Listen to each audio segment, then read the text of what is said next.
তো দেখো ভাইয়া, এইবার আমরা দেখে ফেলি তোমার 5 নাম্বারটা মৌলের অণু এবং 6 নাম্বারটা যৌগের অণু। তো মৌলের অণু কি, আবার যৌগের অণুটা কি?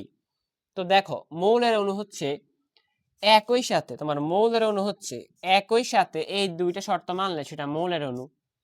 আর যৌগের অণু হলো একই সাথে এই দুইটা শর্ত মানলে ওইটা তোমার কি, যৌগের অণু। তো দেখো শর্তগুলা কি, মৌলের অণু হতে হলে সেটা মৌল হতে হবে, সেটাকে মৌল হতে হবে, আবার অণুও হতে হবে। তো মৌলের অণু কোনগুলা? একসাথে মৌল হবে আবার একসাথে অণুও হবে, যেমন O2, আবার তোমার H2, N2, এগুলা তোমার কি, মৌলের অণু। এগুলো তোমার মৌলের অণু। কেন মৌলের অণু? দেখো একই সাথে সেটা মৌল হয়েছে। এখানে নাইট্রোজেন আছে কয়টা? দুইটা। তো নাইট্রোজেনকে বাংলে আমরা কি নাইট্রোজেন ছাড়া আর অন্য কাউকে পাবো? পাবো না। তো আমরা বলছি কোন পদার্থকে বাংলে যখন আর সেই পদার্থ ছাড়া আর অন্য কাউকে তুমি পাবা না, তখন সেইটাই তোমার হচ্ছে কি, মৌল। তো দেখো এখানে নাইট্রোজেনকে বাংলা, নাইট্রোজেন ছাড়া তুমি আর কাউকে পাচ্ছ না এইটার মধ্যে। তো এইটা তোমার তাই কি, মৌল। তো এটা তোমার মৌল হয়েছে, ভালো কথা। আবার অণু হতে হবে। তো অণু হবে কেমনে? অণু কেমনে হয়? একের বেশি থাকলে সেটা অণু। দেখো এখানে নাইট্রোজেন আছে কয়টা? দুইটা।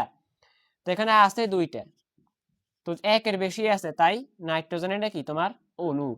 তো এটা একই সাথে মৌল হয়েছে আবার একই সাথে সে অণুও হয়েছে, তাই N2 বা H2 বা O2 এটা হচ্ছে কি, তোমার মৌলের অণু। এটা তোমার মৌলের অণু।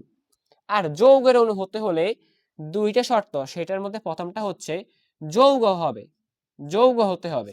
দ্বিতীয় শর্ত অণু হতে হবে। যেমন এক্সাম্পল H2O, CO2।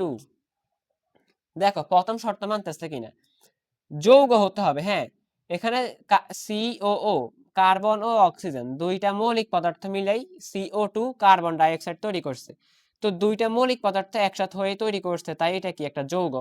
তো হ্যাঁ, যৌগ হয়েছে। আবার এটা কি অণু হয়? দেখো অণু হয় কখন? একের বেশি হলে অণু হয়। দেখো কার্বন আছে একটা, অক্সিজেন আছে দুইটা, মোট তিনটা। তো এখানে একের বেশি আছে, তিনটা আছে। একের বেশি তিনটা আছে, তাই এটা কি, অণু। তো এটা একই সাথে যৌগ হয়েছে আবার একই সাথে অণুও হয়েছে, তাই এটা তোমার কি, যৌগের অণু। তো যৌগের অণু হবে একই সাথে যারা যৌগ হবে অণুও হবে তারা তোমার যৌগের অণু। আর যারা একই সাথে মৌল হবে আবার অণু হবে তারা তোমার হবে কি, মৌলের অণু। তো মৌলের অণুর এক্সাম্পল H2N2, আর যৌগের অণুর এক্সাম্পল তোমার কার্বন ডাই অক্সাইড এবং H2O। তো আশা করি তোমার মৌলের অণু এবং যৌগের অণু এই বিষয়গুলো তোমার ক্লিয়ার। তো দেখো আমরা আস্তে আস্তে কিন্তু বেসিক গুলো সব শেষ করে ফেলতেছি। 6টা তোমার শেষ, এবার বাকিগুলো দেখো।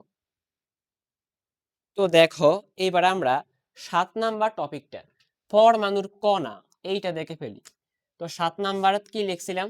পরমাণুর কণা, এবং 8 নাম্বারে প্রতীক, 9 নাম্বারে সংকেত। তো আমরা আগে তোমার পরমাণুর কণা এইটা বুঝে ফেলি। তো পরমাণুর কণা